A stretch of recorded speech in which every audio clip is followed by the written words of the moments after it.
एक दूजे के वास्ते।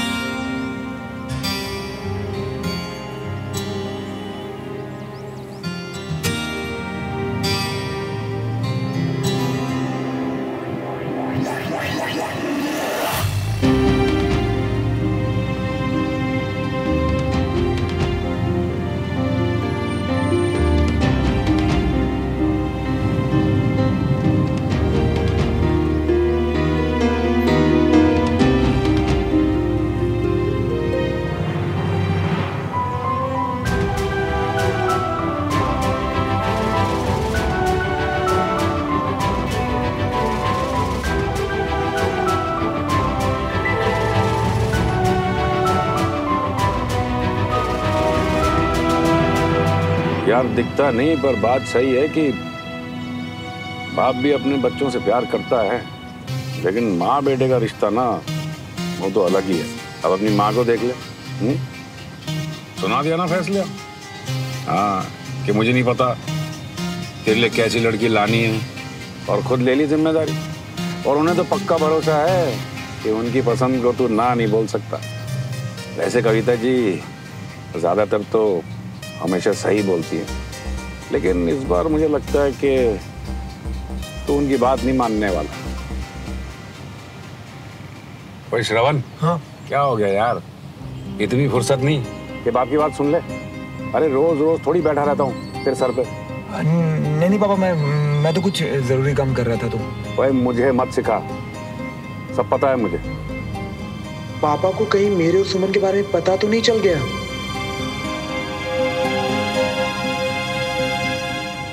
वैसे भी बाप की बातों पर ना ध्यान देना तो बच्चों की आदत बनती जा रही है आजकल। लेकिन तू परेशान मत हो। हाँ, और सुन, टाइम निकाल कर बाप के साथ एक बार बैठ जाना, बातें करेंगे। जी पापा।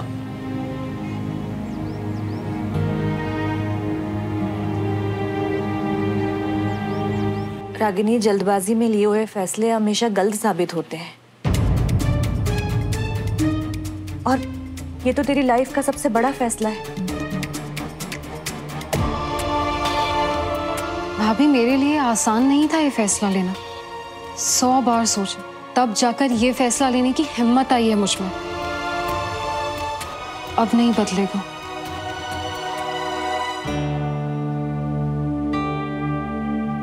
राजेंद्र की खुशी के साथ साथ हम सब तेरी खुशी भी चाहते हैं, ठीक है?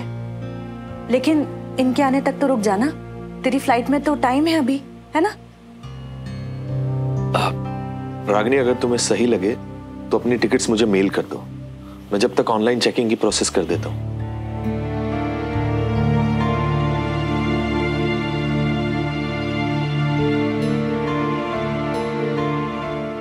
सेम किया। मिल गया, मैं प्रोसेस करता हूँ। आ बैठ। रागिनी, एक बात बोलूं? राजेंद्र ना बदल गया है।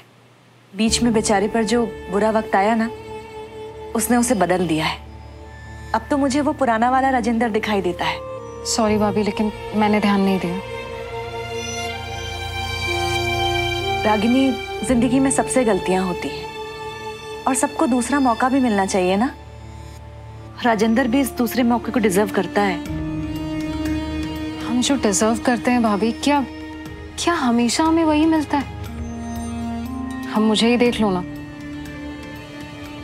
मैं जानती हूँ, जब उसे परिवार को संभालना चाहिए था वो नहीं संभाल पाया।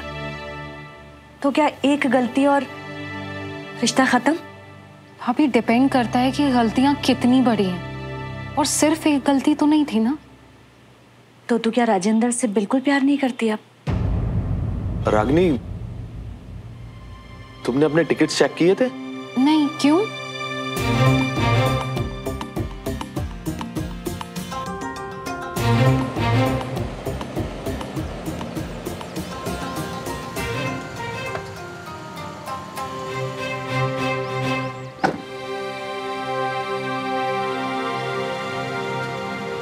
श्रवण, हाँ क्या हुआ बेटा? क्या ढूंढ रहा है? कुछ नहीं पापा। सामान उतार, चल।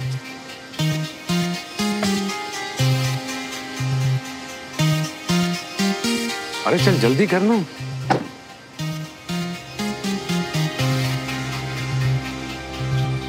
अरे आना, जल्दी कर।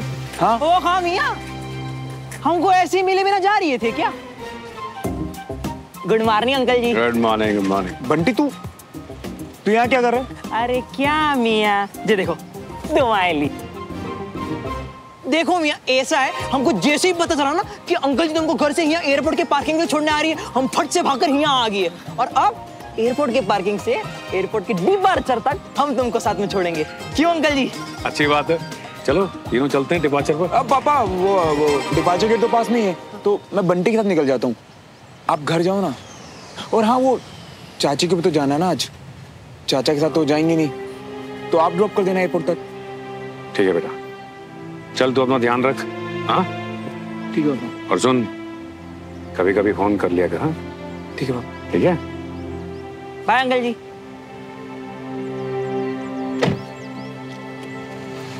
बाय पापा। बाय बेटा।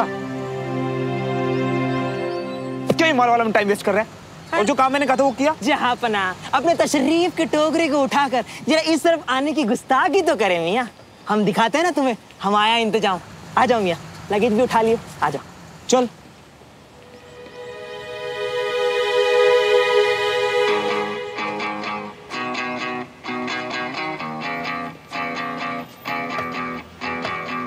दो दिलों के अंकल गए? कुछ अधूरा कुछ था पूरा ख्वाब सा। कंचन जी, सुबह सुबह ना कॉफी पी के दिमाग झंझना के घुल जाता है, तो आइए दिमाग का ढक्कन खोल लिया जाए। मेरा दिमाग तो बिल्कुल ठीक है बंटी जी, पर आपके लिए चलती हूँ। मीलों की थी दूरियां जो दरमियां, फिर भी जुड़े दोनों के रास्ते। श्रवण, अगर तुम्हें आज बाय नहीं बोल पाती ना तो क्या पिछली बार तुमसे झूठ बोला था, इस बार सच में फ्लाइट छूट जाती और क्या होता? और सुमन, तुम्हें सच में ऐसा लगता है कि तुम्हें देखे बिना, तुम्हें गले लगाए बिना मैं यहाँ से चले जाता?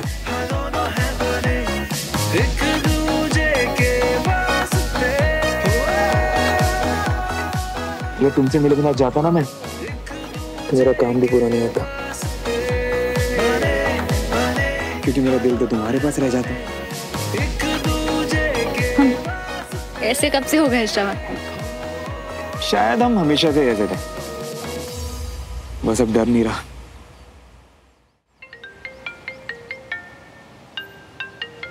चाची।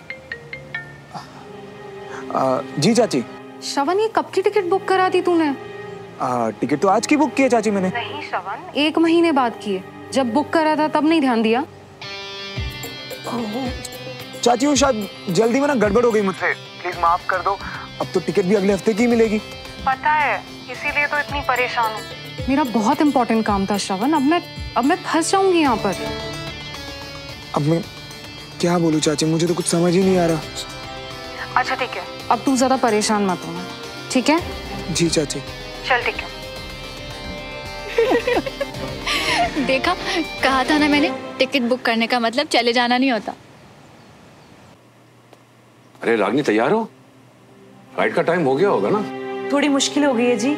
श्रवण ने ना बुकिंग करते समय ध्यान नहीं दिया और गलती से नेक्स्ट मंथ की टिकट बुक कर दी है, तो रागिनी आज जा नहीं पाएगी। अरे तो इसमें मुश्किल क्या है? ये तो अच्छी खबर है ना? भाई साहब, मेरा जाना बहुत जरूरी था। पर अब जो हो गया है उसके लिए उदास होने की बजाय कुछ दिन खुशी खुशी हमारे साथ भी रह लो। क्यों भाई, हैं? परेशानी कहाँ है? सब अच्छा ही है। कितना अच्छा होगा ना श्रवण, अगर ये टाइम जल्दी से बीत जाए, बस ये बचे हुए दिन ना किसी तरह जल्दी से निकल जाए। सुमन, हमारा इंतजार तो सालों का था, ये कुछ दिन तो ना यूं निकल जाएंगे। अब मैं तुम्हें सीधा रजिस्ट्रार ऑफिस में मिलूंगा, ओके? हाँ, और हम भी आपसे डायरेक्टली ना वहीं पर मिलेंगे। बाद में मिलने के लिए ना भैया सबसे पहले फ्लाइट पकड़ना जरूरी है। तो चलो अभी ये सब छोड़ो, फटाफट चलो वरना फ्लाइट छूट जाएगी।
मैं खेल रहा।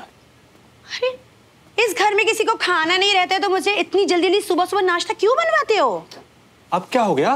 सुमन को सुबह सुबह कैंट जाना था, कंचन चाय पीकर गायब हो गई और वीर और डमरू गायब है। अब तुम्हें मुझसे इतनी मेहनत क्यों करवाते हो भाई? तुमने खाना बना लिया ना, बस बच्चों के पीछे मत भागो। जब उनको भूख लगेगी तो अपने आप खा लेंगे। अच्छा, मैं पीछे पड़ती हूँ सबकी? इस घर में ना भला भी करने जाओ और नहीं हंसो। मैं तो सिर्फ इतना सोच रहा हूँ कि तुम आज तक नहीं बदली। बिल्कुल वैसे ही हर काम को सीरियसली करती हो, बिल्कुल वैसे ही गुस्सा भी। वीर होगा, जाइए जाके आप दरवाजा खोलिए, मैं जब तक नाश्ता लगाती हूँ।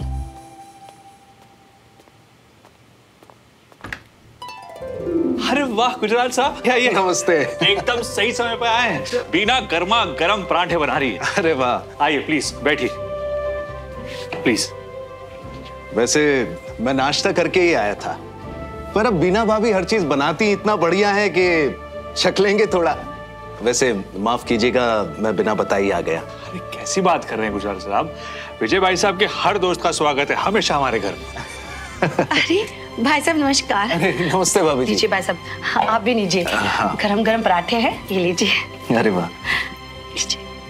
एक्चुअली काफी दिनों से आप लोगों से मिलना नहीं हुआ था, तो सोचा कि आप लोगों से मिलना भी हो जाएगा और सुमन को एक अच्छी खबर भी सुना दूंगा।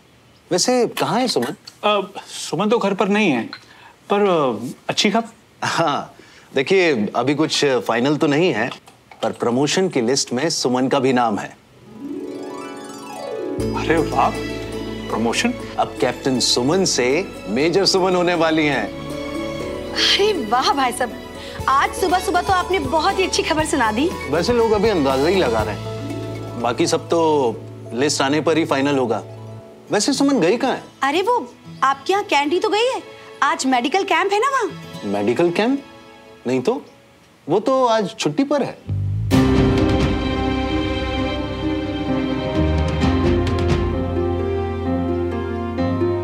बच्चे भी ना आजकल इतनी जल्दबाजी करते हैं कि क्या बताएं, शायद गई होगी किसी दोस्त के घर।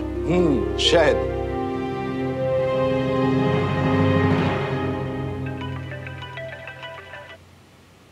हेलो जी, अभी ठीक है। सॉरी, माफ कीजिएगा, मुझे जल्दी निकलना पड़ेगा। चल साहब, नाश्ता तो थोड़ा। अरे नहीं नहीं, थैंक यू, मैं फिर कभी आता हूँ। नमस्ते भाभी। नमस्कार। बहुत अच्छे पराठे बने थे जी। ओके।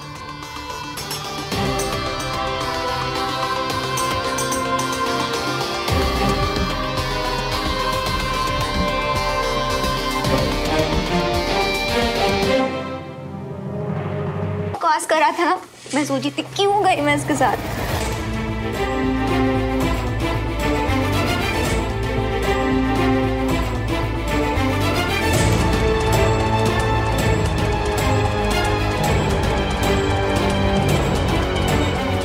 बीना, जरूर कोई गलतफहमी हुई होगी, वरना सुमन हमसे झूठ क्यों बोलेगी?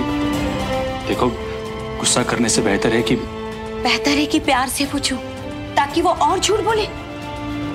हरगिज़ नहीं। अब इस झूठ के पीछे जो भी नाटक होने वाला है ना,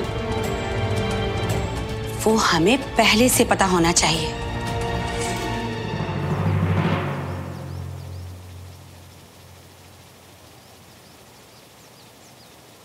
कॉफी का टेस्ट आज भी वैसा ही है चुमरी। बहुत अच्छी कॉफी बनाई है। थैंक यू दीदी।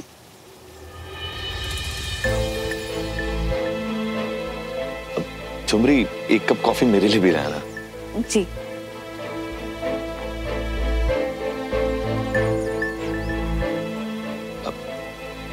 तुम टेंशन मत लो रागिनी, तुम्हारे टिकट मैं करवा दूंगा। मुझे पता है ये तुम खुद भी कर सकती हो, मगर ट्रेवल एजेंसीज में मेरे कुछ दोस्त हैं तो थोड़ा काम जल्दी हो जाएगा, इसीलिए। Thank you. नमस्कार। अरे नमस्कार गोयल साहब, कैसे आप लोग? रजीजा जी नमस्ते भाई साहब। बैठिए। बताइए गोयल साहब, कैसे हैं आप? तो देवराज भाई साहब नहीं दिख रहे? वो कहीं बाहर गए हैं भाई साहब। बहुत एक्साइटेड लग रहे हैं आप, लग रहा है कोई बहुत बड़ी खबर लेकर आए हैं भाई साहब के लिए। अब क्या बताएं, बात ही कुछ ऐसी है। आप चाहे तो हमें बता सकते हैं, या फिर सीधे देवराज भाई साहब को ही। आप लोग तो उनका परिवार है, पर ये फैमिली को बताने वाली प्राइवेट बात है, तो हम इनके लिए चाय लेकर आते हैं जी। मैं एक कॉल अटेंड करके आता। अरे भाभी आप तो रुकिए, आप तो राजेंद्र जी की पत्नी है ना, बाद में ही आपसे सलाह करेंगे। ढूंढने को तो सब कुछ पता चल जाता है। जानते हो तिवारी हाउस को किसने खरीदा? किसने? अरे आपके भतीजे श्रवण ने।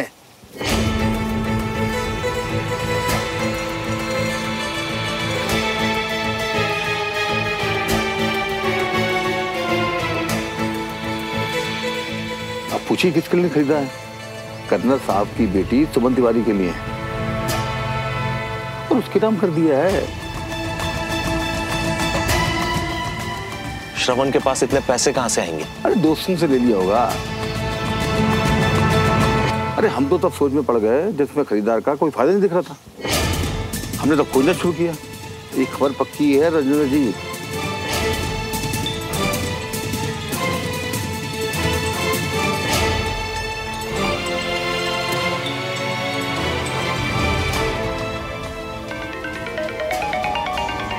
चलो मैं चलता हूँ, मुझे अर्जेंट मीटिंग में जाना है ना? ओके, नमस्कार।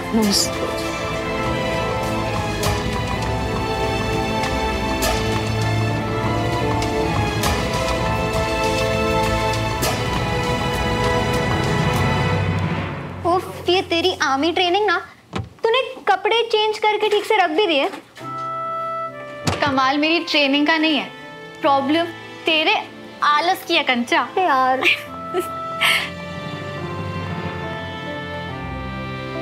कहाँ गई थी तू? चाची बताया तो था सुबह की मैं। तेरी मेडिकल कैंप वाली स्टोरी का सच कर्नल गुजराल साहब हमें बता के जा चुके हैं।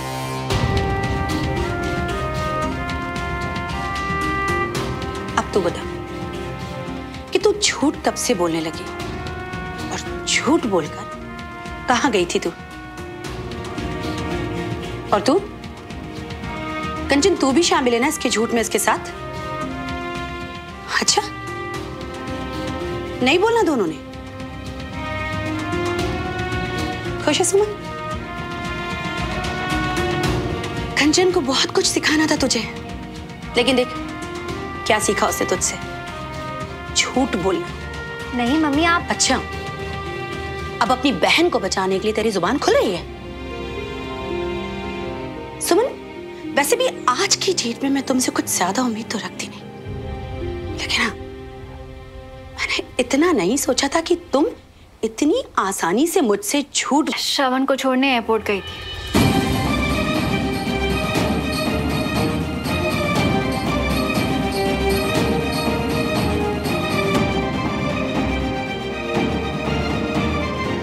क्या कहा तूने? सच, सच ही तो सुनना था ना आपको, यही सच है।